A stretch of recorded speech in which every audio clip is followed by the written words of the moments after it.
வணக்கம் அன்பு உறவுகளே. ஒரு சின்ன கதையிலேருந்து ஆரம்பிச்சுக்குவோம் இன்னைக்கு. வேறு ஒன்றும் இல்லை. ஒரு காக்கா, இது வெயில் காலம் இல்லையா, நல்லா தாகம் எடுத்திருக்கு. தண்ணி தேடிட்டு ஒவ்வொரு ஏரியாவாக போயிருக்கு. ஒரு இடத்துல ஒரு சின்ன கூலையில் தண்ணி இருந்திருக்கு. ஆனால் என்னென்னா அது பாதி தான் இருந்திருக்கு, அதால் எட்டி குடிக்க முடியல.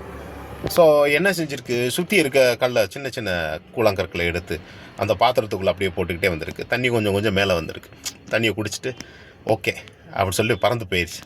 ஸோ அதனுடைய புத்தி கூர்மை, அறிவு, நம்ம சில விஷயங்களை தட்டி கொடுத்துட்டு அப்படியே ஜாலியாக போயிடணும். அதை பெருசுப்படுத்தி இஷ்யூவாக்கி பார்த்தோன்னா அது நமக்கு மட்டும் இல்லை, நம்மளை சுற்றி இருக்கிறவங்க, நம்ம சார்ந்தவங்க எல்லாத்துக்குமே அது ஒரு ஒரு பெரிய இஷ்யூ ஆயிடுது. ஸோ எல்லா விஷயத்துக்கும் தீர்வு காண நினச்சா அப்படிதான்.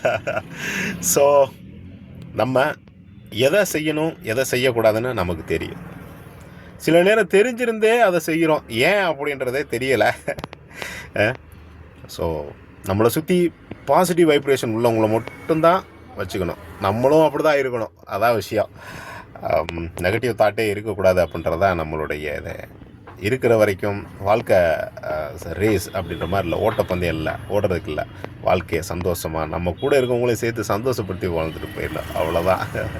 ஸோ எல்லோரும் எல்லா வளமும் பெறணும், எல்லா நலமும் பெறணும். தேங்க்யூ. Take care.